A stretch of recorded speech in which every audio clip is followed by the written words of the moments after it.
ikaduha nga problema ang ihatag niya sa imuha is bag-uhon ka niya ba? Bag-uhon niya ang imuhang pagkatao.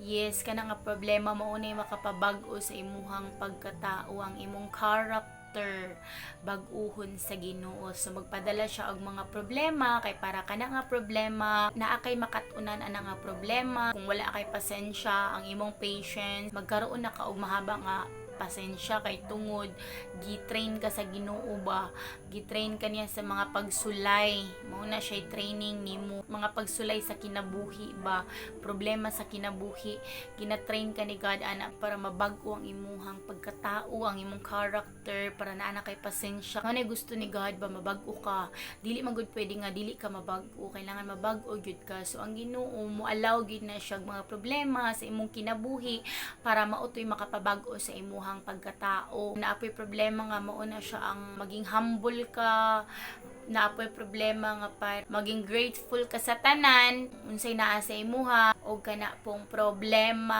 nga makapalig-on sa imuhang pagtuo sa Ginoo. Naay problema nga ing ana, mao na siya nga problema para mabag-o ka, para mapariha imong character kay God. Yes, limpyuhan ka sa Ginoo through problems.